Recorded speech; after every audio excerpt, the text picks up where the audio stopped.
Assalamu alaikum.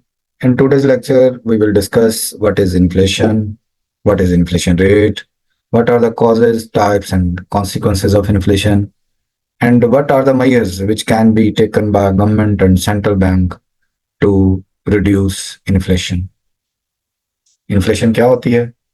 किसी economy में जब कॉन्टिन्यूसली प्राइस लेवल इंक्रीज होता चला जाए तो इसे इन्फ्लेशन कहते हैं। जैसे कि हम डिफाइन कर सकते हैं कि इन्फ्लेशन इज अ persistent और continuous increase in the general price level। जब हम जनरल प्राइस लेवल कहते हैं तो इसका मतलब यह है कि किसी एक प्रोडक्ट की प्राइस नहीं, किसी एक सर्विस की प्राइस नहीं, बल्कि overall prices in the economy या average prices in the economy जब बढ़ती चली जा रही हूं तो उसको क्या कहते हैं? उसे इन्फ्लेशन कहते हैं। एक और इसकी पॉपुलर डेफिनेशन है, that is if too much money chases too few goods तो दिस इज कॉल्ड इन्फ्लेशन। कि अगर बहुत सारा पैसा हो और चीजें बहुत कम हो, यानी अगर आपका जो क्वांटिटी ऑफ मनी है वो ज्यादा हो और जो प्रोडक्शन है, आउटपुट है, वो कम हो, तो उससे क्या होगा? उससे प्राइसेस बढ़ती चली जाएंगी और इस बढ़ती हुई प्राइसेस को क्या कहते हैं? This is called inflation. Inflation rate कैसे कैलकुलेट होता है? इन्फ्लेशन रेट हमारा सीपीआई से कैलकुलेट होता है, यानी प्राइस लेवल जो आपका करंट ईयर में है और जो प्राइस लेवल आपका प्रीवियस ईयर में है उससे कैलकुलेशन होती है इन्फ्लेशन रेट की। सपोज हम कहते हैं कि एवरेज प्राइसेस थी इन 2024 दैट इज 110 और सीपीआई इन 2023 था 100। तो what would be the inflation rate? तो इसको हम कैलकुलेट कर सकते हैं, that is 110 minus 100 over 100 into 100 and that is the 10%। याद रहे कि ये जो इन्फ्लेशन रेट है ये प्रीवियस ईयर से कैलकुलेट होता है, ठीक है, बेस ईयर से कैलकुलेशन नहीं होती। जो आपका सीपीआई है ये एक्चुअली मेजरमेंट है, चेंज है प्राइसेस में बेस ईयर और करंट ईयर की प्राइसेस में। इसके लिए हमने एक अलग से लेक्चर बनाया हुआ कि जिसमें सीपीआई को थोड़ा फर्दर एक्सप्लेन किया है कि सीपीआई कैसे कैलकुलेशन होती है और सीपीआई क्या होता है। तो आज के लिए इतना ही कि सीपीआई जो एक एवरेज प्राइसेस को रिफ्लेक्ट करता है उसकी मदद से आप इन्फ्लेशन रेट कैलकुलेट कर सकते हैं। नेक्स्ट है इसके डिग्रीज ऑफ इन्फ्लेशन क्या होती हैं। डिग्रीज को आप यूं भी कह सकते हैं कि it is the types regarding the pace of inflation, यानी जो आपकी कीमत बढ़ने की रफ्तार है वो क्या है। तो उसकी डिफरेंट डिग्रीज हो सकती हैं, जिसमें एक है मॉडरेट इन्फ्लेशन। मॉडरेट इन्फ्लेशन उस वक्त होती है जब आपकी इकोनॉमी में जो प्राइस लेवल है वो 1 to 20% इंक्रीज कर रहा हो पर एनम, यानी सालाना अगर कीमतें 1 से 20% तक बढ़ रही हैं तो उसको मॉडरेट इन्फ्लेशन कहते हैं। मॉडरेट इन्फ्लेशन की फर्दर टू टाइप्स हैं। एक है क्रीपिंग इन्फ्लेशन। क्रीपिंग ये है कि अगर आपकी इकोनॉमी में जो प्राइसेस हैं, जो प्राइस लेवल है वो अप टू 5% तक इंक्रीज कर रहा हो तो उसको क्रीपिंग या स्लो इन्फ्लेशन कहते हैं। स्लो इन्फ्लेशन भी इसको कहते हैं कि कीमतें बहुत आहिस्ता आहिस्ता जो है वो इंक्रीज करती जा रही हैं, तो this is called the creeping inflation. फिर है ट्रॉटिंग इन्फ्लेशन। ट्रॉटिंग इन्फ्लेशन ये होती है कि आपका जो इन्फ्लेशन रेट है वो 5% से ज्यादा हो लेकिन 20% से, जैसे कि हमने कहा कि मॉडरेट की टाइप्स हैं, तो 20% से कम हो, यानी ग्रेटर देन 5% हो और जो अप टू 20% हो तो इसको क्या कहेंगे? That is called trotting inflation. फिर है हाई इन्फ्लेशन। हाई इन्फ्लेशन होती है कि जब आपकी इकोनॉमी में 60 to 100% कीमतें इंक्रीज करती चली जाएं तो इसको क्या कहेंगे? High inflation. फिर है जी हाइपर इन्फ्लेशन। हाइपर इन्फ्लेशन बहुत तेजी से rapid increase in price level होता है। ये 50% पर मंथ है। जब हम 50% पर मंथ कहते हैं तो वो सालाना जो है वो उसकी एक बहुत बड़ी वैल्यू आती है, या इसको आप कह सकते हो कि more than 3 digits increase in price level. More than 3 digits. 3 digits कहां से होते हैं? जैसे 999% से भी ज्यादा जो अगर आपकी कीमतें बढ़ती चली जाए तो उसको क्या कहते हैं, हाइपर इन्फ्लेशन कहते हैं। आमतौर पर जहां पे अनसर्टनिटी हो, कोई वॉर हो, कोई इस तरह की चीज हो, तो इस तरह के हालात से हाइपर इन्फ्लेशन जो है वो हो सकती है। फिर से देखें कि डिग्रीज ऑफ इन्फ्लेशन में हमने कहा कि एक मॉडरेट इन्फ्लेशन है। मॉडरेट इन्फ्लेशन क्या है, जैसे हमने कहा कि 1 to 20% अगर प्राइस लेवल बढ़ता जाए तो मॉडरेट है। उसमें अगर 5% से कम हो तो क्रीपिंग है, 5% से ज्यादा और 20% से कम हो तो ट्रॉटिंग है। अगर आपका 60 to 100% इन्फ्लेशन हो तो हाई इन्फ्लेशन है, और अगर आपकी more than 3 digits increase in price level हो तो ये हाइपर इन्फ्लेशन है। हाँ, ये हो सकता है कि ये जो हमने वैल्यूज दी हैं जैसे 1 to 20%, ये डिबेटेबल है। मतलब एक इकोनॉमिस्ट कहेगा कि नहीं 1 to 20% नहीं 15% तक हो, तो ये डिबेटेबल है, ये कोई ऐसी चीज नहीं है। अमूमी तौर पर इतना वैल्यूज जो हैं वो कंसिडर की जाती हैं। Deflation and stagflation. डिफ्लेशन क्या होती है? डिफ्लेशन ये होती है कि जैसे हमने इन्फ्लेशन के बिल्कुल अपोजिट होता है। अगर हम कहते हैं कि persistent increase in price level हो तो दिस इज कॉल्ड इन्फ्लेशन, और अगर persistent decrease in price level हो तो दिस इज कॉल्ड डिफ्लेशन। यानी अगर आपके जो प्राइस लेवल है इकोनॉमी में वो कंटिन्यूस डिक्रीज करता चला जाए तो दिस इज कॉल्ड डिफ्लेशन। अच्छा, एक चीज और होती है वो है डिसइंफ्लेशन। आमतौर पे जो बच्चे हैं वो इसको इस दोनों को मिक्स कर जाते हैं। मसलन हम कहें जी कि पिछले साल जो प्राइसेस थी वो 7% बढ़ रही थी, और इस साल जो है वो 5% बढ़ रही हैं। तो यानी जो इंक्रीज इन प्राइस लेवल है उसमें कमी आ गई है। तो क्या ये डिफ्लेशन है? ये डिफ्लेशन नहीं है। प्राइसेस अभी भी बढ़ रही हैं, लेकिन उनका जो रेट है वो पहले से कम होता है हुआ है, तो इसको कहते हैं डिस इन्फ्लेशन। डिस इन्फ्लेशन, ये डिफ्लेशन नहीं है। डिफ्लेशन होता है कि जब आपकी नेगेटिव इन्फ्लेशन हो। डिफ्लेशन क्या होता है? नेगेटिव इन्फ्लेशन हो तो उसको डिफ्लेशन कहते हैं। नेगेटिव यानी माइनस में चला जाए। अगर ये पॉजिटिव है और कम हुआ है, तो ये पॉजिटिव अगर रेट है और कम हुआ है तो इसको डिफ्लेशन नहीं कहेंगे, क्या कहेंगे? Disinflation. तो एक और जो टर्म है वो आपको याद रहनी चाहिए कि डिस इन्फ्लेशन क्या है। तो डिस इन्फ्लेशन जो है कि अगर आपके इन्फ्लेशन रेट में कमी आ जाए तो उसको डिस इन्फ्लेशन कहते हैं। नेक्स्ट एक और है स्टैगफ्लेशन। स्टैगफ्लेशन जो है वो दो वर्ड से मिलकर बना है, एक stagnation. Stagnation actually recessionary period में होती है, और दूसरा इन्फ्लेशन, ये इन्फ्लेशनरी फेज में होता है। स्टैग्नेशन से जो है वो आपकी इकोनॉमी में एक डाउनफॉल आता है, यानी ग्रोथ कम होती है, एक्टिविटी कम होती है, आउटपुट कम होती है। और इन्फ्लेशन से आपकी प्राइसेस में राइज आता है। तो ऐसा कॉम्बिनेशन कि जिसमें इन्फ्लेशन और अनएम्प्लॉयमेंट अनएम्प्लॉयमेंट दोनों इंक्रीज कर रही हूं, दोनों एग्जिस्ट कर रही हूं, तो ऐसे सिचुएशन को क्या कहते हैं? That is called stagflation. इसे क्या कहेंगे? स्टैगफ्लेशन। तो stagflation is the parallel increase in inflation and unemployment rate. यानी अगर बोथ इंक्रीज कर रहे हो तो उसको क्या कहते हैं? That is called stagflation. इसको हम कहेंगे स्टैगफ्लेशन। फिर है types, kinds, causes of inflation.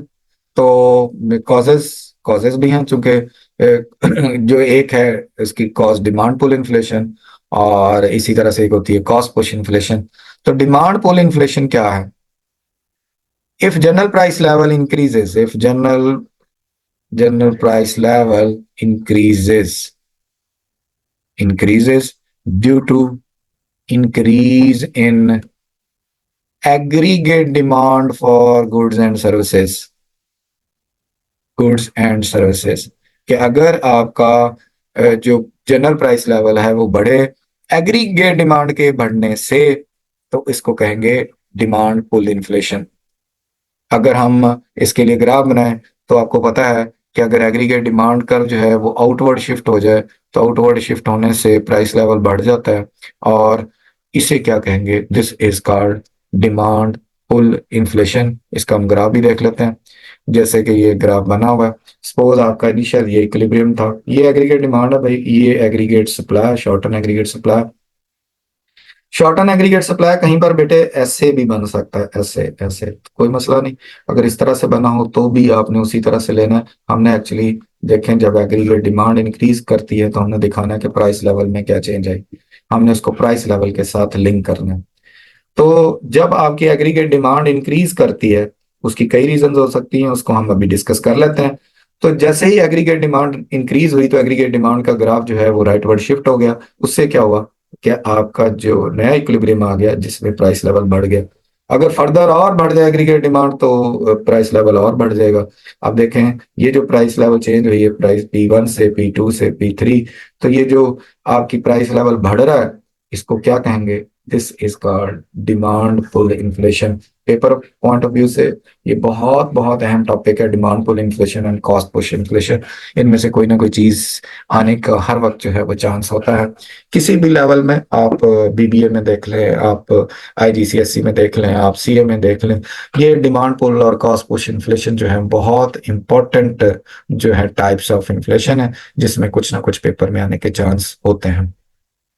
अब क्वेश्चन ये है कि डिमांड क्यों बढ़ जाती है, यानी एग्रीगेट डिमांड में क्यों चेंज आ जाती है। हमें पता है कि एग्रीगेट डिमांड के जो कंपोनेंट है उसमें एक है C for consumption, I for investment, G for government spending, और X-M फॉर नेट एक्सपोर्ट्स।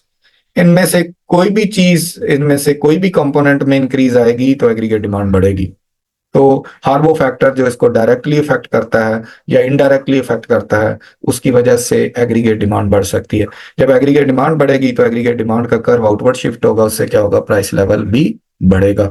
तो उसको हम वन बाय वन देख लेते हैं। जैसे इंक्रीज इन कंज्यूमर स्पेंडिंग, कि अगर आपकी इकोनॉमी में यानी कंज्यूमर स्पेंडिंग, लोग लोग जो है वो अपनी इनकम का बड़ा हिस्सा खर्च करना शुरू कर दें गुड्स एंड सर्विसेज पर, या और उनकी इनकम बढ़ जाए और उसकी वजह से वो ज्यादा खर्च कर रहे हैं, तो उससे क्या होगा? एग्रीगेट डिमांड बढ़ जाएगी, जिससे प्राइस लेवल बढ़ जाएगा। फिर गवर्नमेंट अपनी स्पेंडिंग बढ़ा दे, गवर्नमेंट अपने नए प्रोजेक्ट स्टार्ट कर ले, तो उससे भी एग्रीगेट डिमांड बढ़ सकती है। फिर एक्सपोर्ट्स अगर बढ़ जाए तो उसकी वजह से भी आपकी एग्रीगेट डिमांड बढ़ेगी। फिर क्या है? मॉनेटरी स्टिमुलस, यानी इसका अगर सेंट्रल बैंक जो है वो मनी सप्लाई को बढ़ा दे तो मनी सप्लाई के बढ़ने से भी एग्रीगेट डिमांड जो है वो इंक्रीज हो जाती है। ठीक है, मनी सप्लाई को बढ़ाने के लिए सपोज आप रेट ऑफ इंटरेस्ट को कम कर देते हैं, तो rate of interest direct affect करता है कंजम्पशन पे भी, कंजम्पशन भी बढ़ती है और उससे इन्वेस्टमेंट भी बढ़ती है उससे। तो उससे क्या होगा? एग्रीगेट डिमांड बढ़ेगी, और एग्रीगेट डिमांड के बढ़ने से क्या होगा कि आपकी इकोनॉमी में प्राइस लेवल बढ़ जाएगा, जिसे हम क्या कहते हैं? डिमांड पुल इन्फ्लेशन कहते हैं। ये जो सेंट्रल बैंक मेजर्स ले रहा है, यानी मॉनेटरी पॉलिसी को, इजी मॉनेटरी पॉलिसी के थ्रू जो मनी सप्लाई को बढ़ा रहा है, इसको आप मॉनेटरी इन्फ्लेशन भी कहते हैं। इसको और क्या नाम देते हैं? Monetary inflation. ये आपका मॉनेटरी इन्फ्लेशन भी है। ठीक हो गया। नेक्स्ट है जी डेप्रिसिएशन ऑफ एक्सचेंज रेट। अगर आपका एक्सचेंज रेट जो है वो डेप्रिशिएट कर रहा हो, इसका ताल्लुक एक्चुअली किससे? X-M से, नेट एक्सपोर्ट से। तो डेप्रिसिएशन का मतलब ये है कि फॉरनर के लिए आपकी चीज चीपर हो गई। ठीक है, क्योंकि आपकी जो करेंसी है उसकी वैल्यू कम हुई, तो आपकी चीज बाहर के लोगों के लिए सस्ती है। ठीक है, चीपर है, उससे क्या होगी? आपकी एक्सपोर्ट बढ़ेगी। बाहर की चीज हमारे लिए महंगी होगी जिससे इंपोर्ट कम हुई, और उससे क्या हुआ? X-M जो है वो पहले से इंक्रीज हो गया, और उससे क्या हुआ? एग्रीगेट डिमांड जो है वो इंक्रीज हो गई। फिर है fast growth in other countries. इसका ताल्लुक भी X-M से है कि जो आपका ट्रेडिंग पार्टनर है अगर उसकी इनकम लेवल बढ़ जाए तो उससे क्या होगा कि आपको ऑर्डर ज्यादा मिलेंगे, जिससे आपकी एक्सपोर्ट बढ़ेगी, और उससे क्या होगा? आपका जो एग्रीगेट डिमांड है वो इंक्रीज करेगी। उससे क्या होगा? उससे प्राइस लेवल बढ़ेगा, जिसको हम क्या कहते हैं? Demand pull inflation.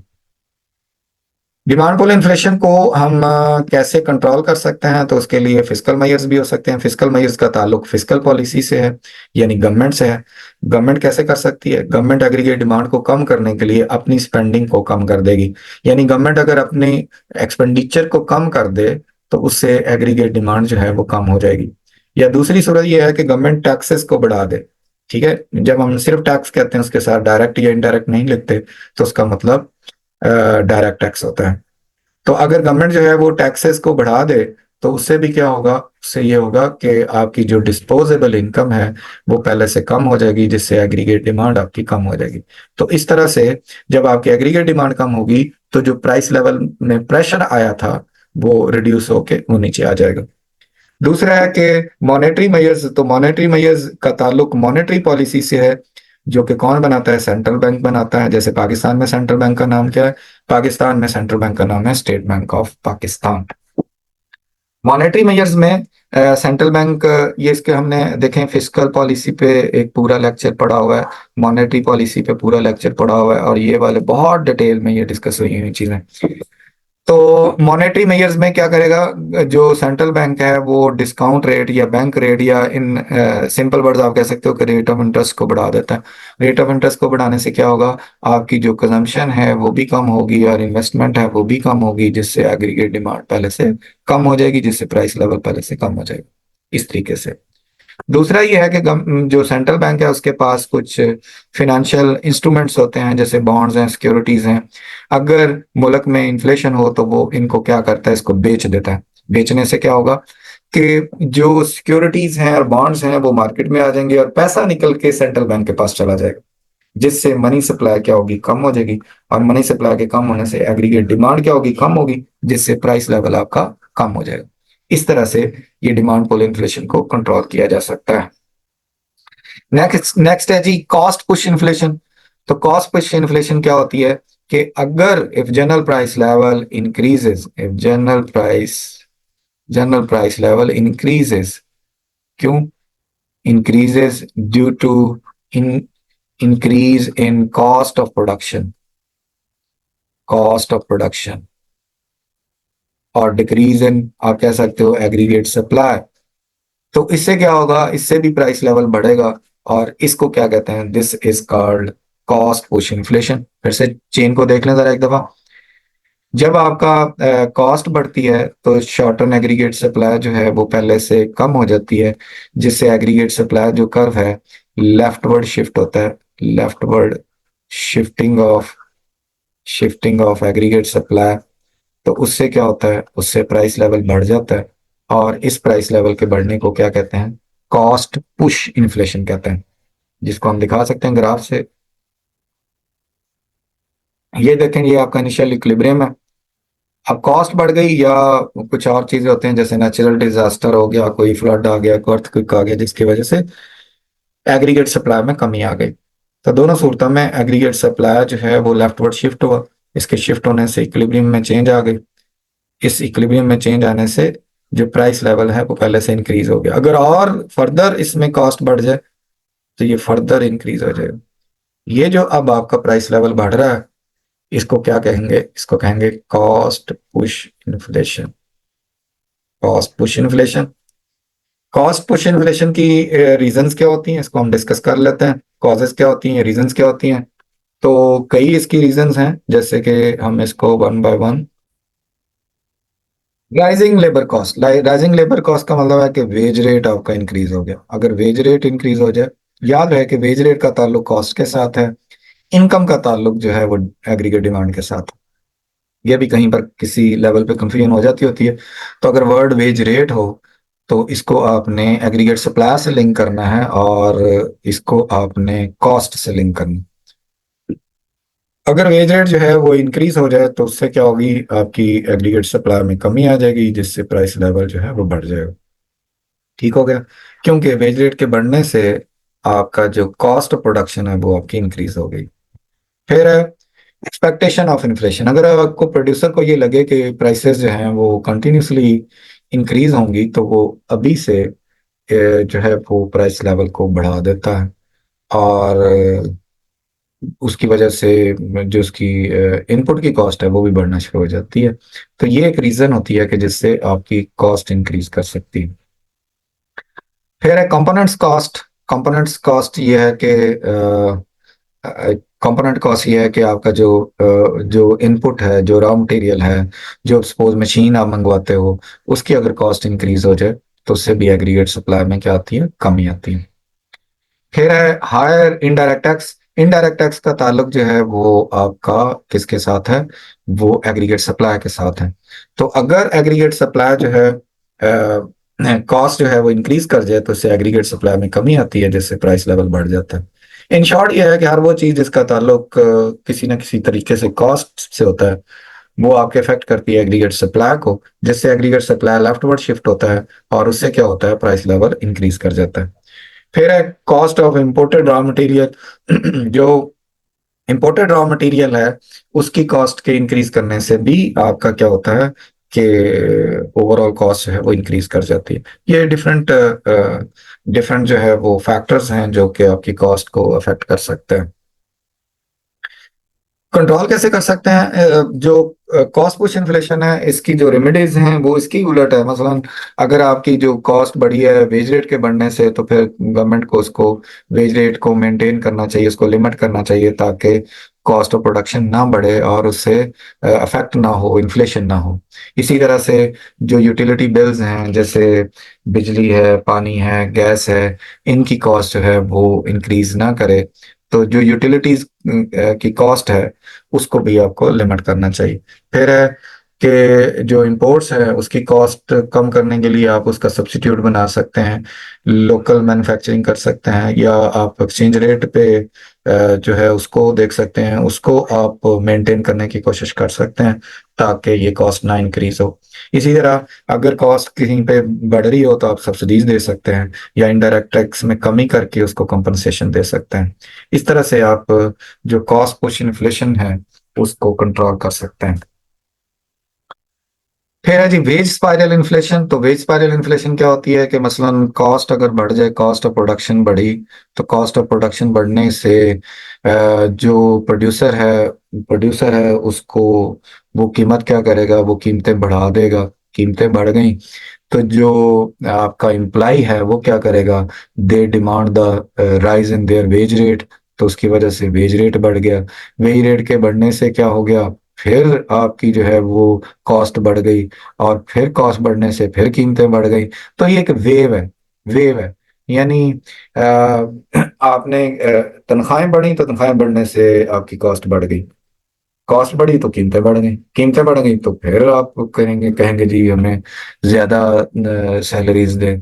तो ये इसको कहते हैं wage spiral inflation. Wage spiral inflation. तो जो कि एक दूसरे से लिंक करके दोनों चीजें, तो अल्टीमेटली जो है प्राइसेस बढ़ती चली जाती हैं। कॉन्सिक्वेंसेज ऑफ इन्फ्लेशन क्या होते हैं? कॉन्सिक्वेंसेज का मतलब है कि इफेक्ट क्या होता है। नेगेटिव भी हो सकता है इसका, पॉजिटिव इफेक्ट भी हो सकता है। तो नेगेटिव क्या है इफेक्ट इन्फ्लेशन का, कि इनकम रीडिस्ट्रीब्यूशन। इनकम रीडिस्ट्रीब्यूशन का मतलब यह है कि जिससे इनइक्वालिटी बढ़ जाती है। जो इन्फ्लेशन का ज्यादा इफेक्ट होता है वो पुअर पीपल पे ज्यादा होता है और रिच पे कम होता है, जिससे जो gap between rich and poor है वो इंक्रीज कर जाता है। और खास तौर पे अगर इन्फ्लेशन आपकी इनडायरेक्ट टैक्सेस की वजह से हो, तो इसका मतलब है कि चीज़ों की कीमतें बढ़ती जा रही हैं और उसके मुकाबले में जो गरीब आदमी है उसकी आमदनी नहीं बढ़ती, जिसकी वजह से पुअर और रिच पे का जो गैप है वो बढ़ जाता है। और इनडायरेक्ट टैक्सेस का ज्यादा बर्डन कौन उठाता है? पुअर लोग उठाते हैं। Fall in real income. Real income मतलब है कि परचेजिंग पावर कम हो जाती है। जब आपकी कीमतें बढ़ती हैं तो उससे क्या होता है कि purchasing power ability to purchase जो है वो कम हो जाता है। अगर आपका इनकम वही हो और उसके साथ साथ सिर्फ चीज़ों की कीमतें बढ़ जाए, तो इसका मतलब है आप पहले जितनी चीज़ें नहीं खरीद सकते आप, तो आपकी रियल इनकम जो है वो पहले से कम हो गई। फिर है कि negative real interest rate. Actually क्या होता है रियल इंटरेस्ट रेट? क्या होता है कि जो आपका मार्केट रेट होता है या नॉमिनल इंटरेस्ट रेट होता है, नॉमिनल इंटरेस्ट रेट अगर उसमें से हम माइनस कर दें इन्फ्लेशन रेट को, तो आपके पास आ जाता है क्या चीज, रियल रेट ऑफ इंटरेस्ट। अब रियल रेट ऑफ इंटरेस्ट एक इम्पॉर्टेंट जो वेरिएबल होता है, जो जिसकी वजह से आप बैंक में पैसा डिपॉजिट रखते हैं या नहीं रखते हैं। आप देखें कि अगर आपको बैंक जो है वो आपके डिपॉजिट पर 10% प्रॉफिट दे रहा हो, और इस वक्त इन्फ्लेशन चल रही हो 20%, तो एक्चुअली बात यह है कि जितनी पैसे आपने बैंक में रखे हैं वो आफ्टर अ ईयर उसमें उसकी वैल्यू 20% कम हो गई है। अब बैंक उसको कंपनसेट कर रहा है 10%, तो उल्टा आपको नुकसान हो रहा है। यानी एक्चुअली आपको बैंक नहीं दे रहा बल्कि आप बैंक को पैसे दे रहे हैं। तो जब real rate of interest negative हो जाए तो जो शार्प माइंड लोग होते हैं वो अपना पैसा निकाल के तो कमोडिटीज में वो इन्वेस्ट कर देते हैं, क्योंकि उनको पता है कि कमोडिटीज से की कीमतें बढ़ के, इसीलिए हमारे यहाँ ज्यादातर फिर इन्वेस्टमेंट किस में चली जाती है, रियल एस्टेट में चली जाती है। तो वो उन्हें पता है कि इससे प्राइसेस जो हैं वो 20% बढ़ के उनको फायदा 20% होगा, लेकिन बैंक में अगर रखेंगे तो सपोज वो 10% होगा, तो एक्चुअली तो उनका पैसा बैंक में पड़ा डीवैल्यू हो रहा है। तो ये भी एक इसका नेगेटिव इम्पैक्ट है। कॉस्ट ऑफ बोरोइंग जो है वो बढ़ जाती है, क्योंकि बाकी सारी प्राइसेस बढ़ रही होती हैं, तो जो नॉमिनल इंटरेस्ट रेट है बैंक्स का वो भी इंक्रीज कर जाता है।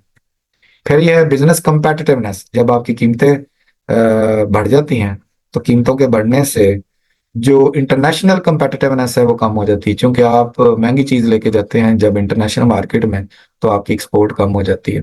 दूसरा, बाहर की चीज आपको सस्ती मिल रही होती है, चाइना की चीज सस्ती मिल रही होती है, तो उससे इम्पोर्ट बढ़ जाती है। तो इसकी वजह से आपकी इंटरनेशनल कंपेटिटिवनेस जो है वो डेंजर में चली जाती है।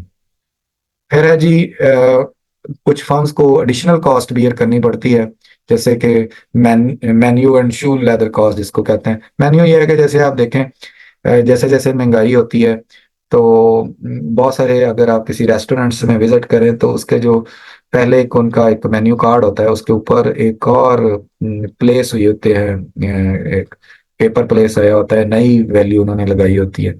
इसी तरह से जो बड़े स्टोर्स होते हैं उसमें जैसे ही किसी प्राइसेस में नई चेंज आती है तो उनको अपने टैग जो हैं वो चेंज करने पड़ते हैं, तो ये एक एडिशनल कॉस्ट उनके सामने आ जाती है। फिर उसको यह है कि एडिशनल कॉस्ट को पूरा करने के लिए जब कीमतें बढ़ रही होती हैं तो उनको लोन्स लेने पड़ते हैं, बैंकों के चक्कर लगाने पड़ते हैं, तो एक तरह की ये भी उनकी जिसको कहते हैं शू लेदर कॉस्ट, कि आपको चक्कर लगा लगा के जो है और इस तरह की एडिशनल कॉस्ट आ जाती है। तो ये menu and shoe leather cost type की जो कॉस्ट है ये भी नेगेटिव इफेक्ट ऑफ इन्फ्लेशन है। फिर है बिजनेस अनसर्टनटी। जब आपकी तेजी से फ्लक्चुएशन होती है प्राइसेस में तो एक अनसर्टनटी होती है, तो लोगों को डिसीजन लेने में बड़ा मसला आता है। कभी प्राइसेस आज बढ़ रही हैं, कल नीचे जा रही हैं, फिर बढ़ रही हैं, फिर नीचे आ रही हैं। तो डिसाइड करना कि चीज को खरीदना चाहिए, बेचना चाहिए, स्टोर करना चाहिए, निकाल देना चाहिए, ये एक बिजनेसमैन के लिए उसमें मसला आता है।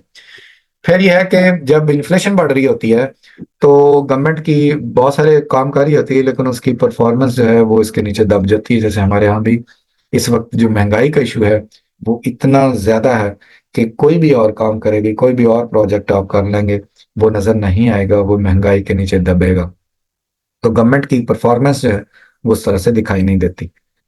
फिर है कि डेटर और क्रेडिटर में क्या, किस पे जो ज्यादा इम्पैक्ट होता है, तो वो बंदा जो कि जिसने कर्जा लिया हो, जिसने कर्जा लिया हो वो फायदे में रहता है, और जिसने कर्जा दिया हो वो नुकसान में आ जाता है।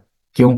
क्योंकि कर्जा जो देने वाला है अ, उसको क्या नुकसान हो गया कि उसने जब पैसा दिया था तो पैसे की वैल्यू जो है वो ज्यादा थी, और जब वापस आ रहा तो उसकी पैसे की वैल्यू जो है वो कम हो जाती है। इसके पॉजिटिव कॉन्सिक्वेंसेस भी कुछ हो सकते हैं, जैसे कि फर्म को अगर स्लो इन्फ्लेशन जो होती है, वो कहते हैं कि ये एक आपकी इकोनॉमी के लिए एक फ्यूल है, कि स्लो इन्फ्लेशन से आपकी इकोनॉमी में बूस्ट आता है। कैसे आता है? जब प्राइस लेवल बढ़ती है तो प्रॉफिट मार्जिन जो है वो प्रोड्यूसर्स का बढ़ता है, और प्रॉफिट मार्जिन के बढ़ने से वो इन्वेस्टमेंट बढ़ाते हैं, और इन्वेस्टमेंट के बढ़ने से प्रोडक्शन बढ़ती है, और प्रोडक्शन के बढ़ने से एम्प्लॉयमेंट बढ़ती है, उससे फिर इनकम बढ़ती है, उससे फिर लिविंग स्टैंडर्ड बढ़ता है। तो ये एक पॉजिटिव इम्पैक्ट है इन्फ्लेशन का। लेकिन ये कब फायदा देगा, कब बेनिफिशियल होगा? जब इन्फ्लेशन स्लो होगी। अगर बहुत रैपिड इन्फ्लेशन हो तो उसके नुकसान ज्यादा होते हैं और उसके फायदा उस तरह से नहीं हो रहा होता। फिर यह है कि जो अगर कर्जा, जैसे हमने पहले भी बात की, जो कर्जा रियल उसका बर्डन है वो कम हो जाता है, क्योंकि कीमतें इतनी ज्यादा बढ़ रही होती हैं, तो जिसकी वजह से जो वैल्यू है पैसे की कम हो रही होती है। तो अगर फर्म्स ने लिया हो ऐसा डेट के जिसमें इंटरेस्ट रेट कांस्टेंट हो, तो उसको उसका फायदा हो रहा होता है। फिर ये है कि ऐसी इंडस्ट्री के जिसमें जिसमें ले ऑफ हो, जिसमें लोग निकल रहे हों या निकाले जा रहे हों, तो उसमें भी फायदा दे जाती है इन्फ्लेशन। कैसे कि आप सपोज 15% इन्फ्लेशन अगर हो रही हो तो कीमतें इतनी ज्यादा बढ़ रही हैं कि लोगों के लिए जॉब बहुत जरूरी हो जाती है, और वो कम वेज रेट पर भी तैयार होते हैं काम करने के लिए, क्योंकि उनको अपनी नीड्स को पूरा करने के लिए पैसा चाहिए होता है। तो ऐसी सूरत में जो प्रोड्यूसर होता है वो क्या करता है कि इन्फ्लेशन अगर सपोज 15% है तो वो 5% इंक्रीज करके वेजेस को वो जो है वो एक तरह से उनको शो ऑफ कराता है कि मैंने आपकी वेज रेट इंक्रीज कर दिया है। ठीक है, और उसको इल्यूजन में रखता है, और इसका फायदा जो है वो अल्टीमेटली प्रोड्यूसर्स को हो रहा होता है, लेकिन उससे जो फर्म्स का ले ऑफ है वो बच जाता है। वो ले ऑफ से जो डिक्लाइनिंग इंडस्ट्री है उसमें, उस रीजन में जो कि लोग जॉब्स को छोड़ रहे हों, तो वो एक उसमें थोड़ा डिक्लाइन आ जाता है। ये थे कुछ कॉन्सिक्वेंसेस। और आज का जो टॉपिक है ये बहुत ही अहम था। मतलब किसी लेवल पे भी जब इकोनॉमिक्स होती है, मैक्रो में, मैक्रो लेवल पे आप इकोनॉमिक्स पढ़ते, मतलब मैक्रो इकोनॉमिक्स पढ़ते हैं आप, वो बीए में हो, वो इंटर में हो, वो कोई बीबीए में हो, वो किसी और बीएस प्रोग्राम में हो, वो ओ लेवल्स में हो, वो ए लेवल्स में हो, वो सीए में हो, वो सीमा में हो, तो ये टॉपिक हर जगह आपको मिलेगा। तो इसलिए बहुत ही इम्पोर्टेंट टॉपिक था। आज के लिए बस इतना ही। तो इंशाल्लाह फिर किसी और लेक्चर के साथ मिलेंगे। अल्लाह हाफिज।